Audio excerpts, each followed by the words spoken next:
Hey everybody, I'm Dr. Ryan Outchard coming to you from HealthOut Fitness here in Vancouver, BC. We're bringing health and fitness together here to keep you healthy and keep you in the game. So it's ski season coming up. We're nearing the end of September, and a lot of people are probably focusing on the strength of those quads this fall. I just want to bring the focus to the other side of the leg and remind people of the benefits of having strong hamstrings. So not only are they going to help you perform better for sport, but also the hamstring travels in a similar line as the ACL, so there's good rationale behind training the ACL to prevent injury at the knee, and knee injuries are the most common things on the slopes. So I'm going to walk you through two versions of a hamstring strengthening activity now.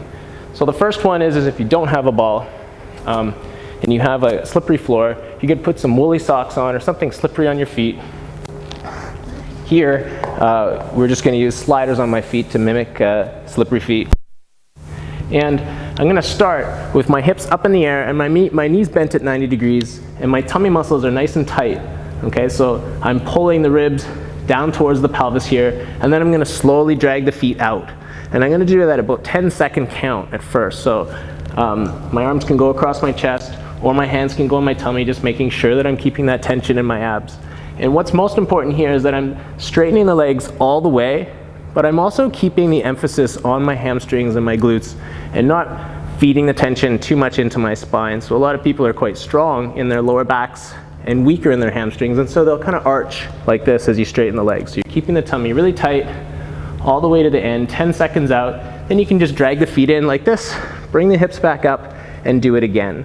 So I want you to work on being able to do anywhere between 6 to 8 of these at a time. Once you can do 6 to 8 at a time with this really slow tempo on the way out, you're ready to probably start working on pulling the heels back in and pushing the hips up at the same time.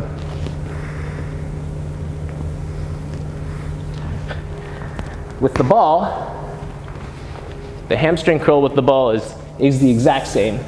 Now,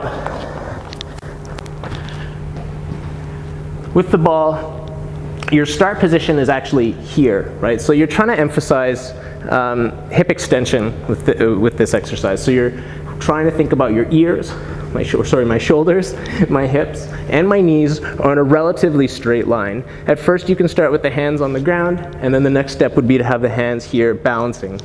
I'm going to tighten my tummy muscles up, and then I'm going to push my hips up at the same time as I pull the heels in, so that I'm maintaining this extended position through my hips. Again, I'm working on connecting through the abs, pulling tension here so that I'm not putting too much tension into the lower back as my heels pull in, especially. You can go for a 90-second set here, or anywhere between 15 all the way up to 30 reps as you get good at it. All right, everybody, I hope that's helpful. Once again, don't just work out, health out.